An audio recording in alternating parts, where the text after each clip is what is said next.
নমস্কার বন্ধুরা, মামাসি কিচেনে আপনাদের সবাইকে স্বাগত জানাই। আজকে আমি উপোসের দিনের জন্য একটা খাবার তৈরি করছি সাবু দিয়ে।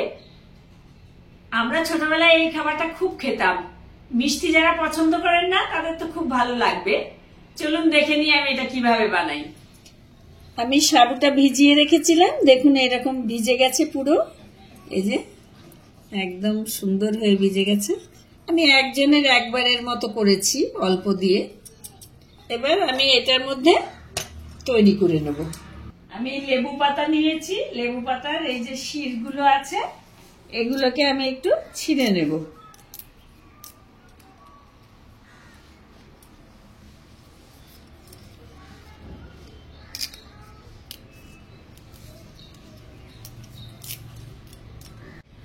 যে কটা লেবু পাতা লাগবে আমি ছাড়িয়ে নিয়েছি।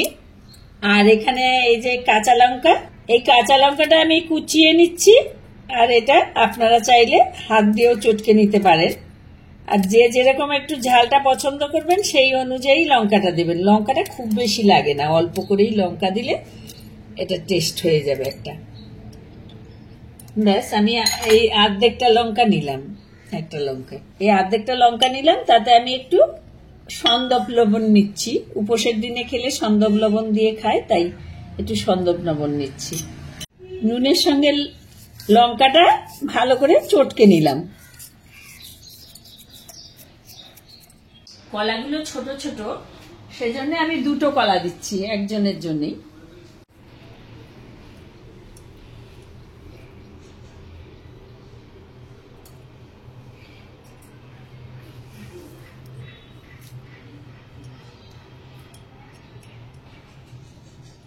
এই কলা দুটোকেও এখন আমি চটকে নিচ্ছি।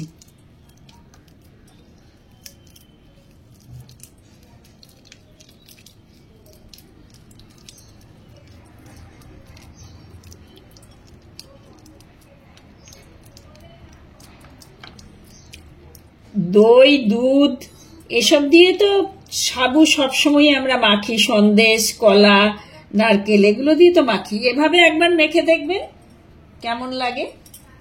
কলাটা চটকে নিয়েছি, এখন আমি নারকেল দিয়ে দেব। আপনারা আপনাদের পছন্দ অনুযায়ী নারকেলটা দেবেন। নারকেল কিন্তু সাবু মাখায় খুব ভালো লাগে। আমি 3 টেবিল চামচ দিলাম। আর দিয়ে দেব চিনি। চিনিটা বেশি যারা পছন্দ না করেন তারা না দিলেও হবে, আর যদি যারা পছন্দ করেন তারা আমি 1 চামচ দিচ্ছি। এই 1 চামচ দিচ্ছি। এটা চিনির গুঁড়ো করে নিয়েছি, সহজে মিশে যাবে।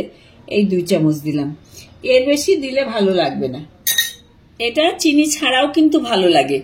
আর যারা সুগারের রুগী বা চিনি খান না তাদের তো এটা এই মাখাটা ভীষণ ভালো হবে। চিনি ছাড়াই মানে খাওয়া যাবে, এটা খুব ভালো লাগবে। আমি দিয়ে দেব গন্ধরাজ লেবু। এই গন্ধরাজ লেবুর খুব ভালো লাগে, আমি খুব বেশি না, এটা নতুন লেবু তো খুব বেশি রস নেই।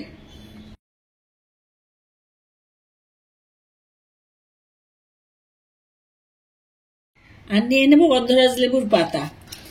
এটা কিন্তু খুব ভালো লাগে। এই জাস্ট এরকম করে একটু চটকে নিলাম। আর যদি আপনাদের কাছে লেবু না থাকে তাহলে গন্ধরাজ লেবুর পাতা দিলেও শুধু হবে। এবার এটা দিয়ে দিচ্ছি সাবুটা।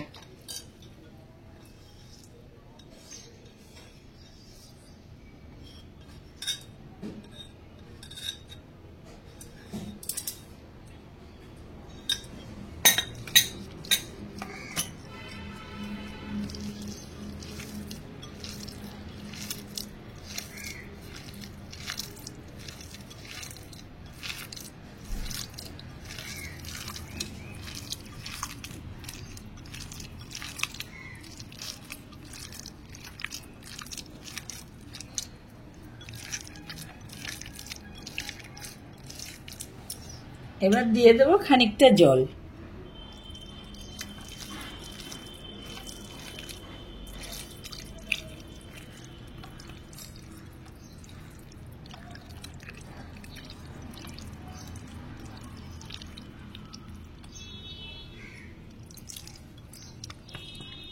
এটা একটু জল জলেই হয়। উপোসের পরে এরকম জল জলে খাবারটা খুব ভালো লাগে।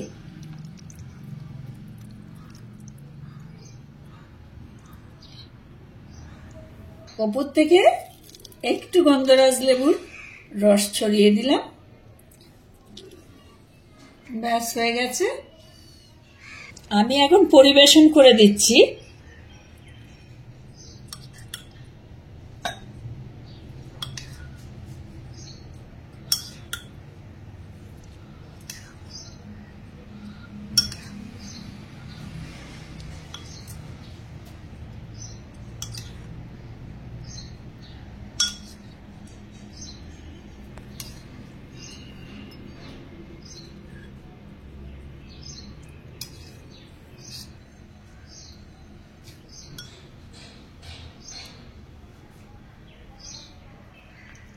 এভাবে সাবু মাখলে ভীষণ ভালো লাগে।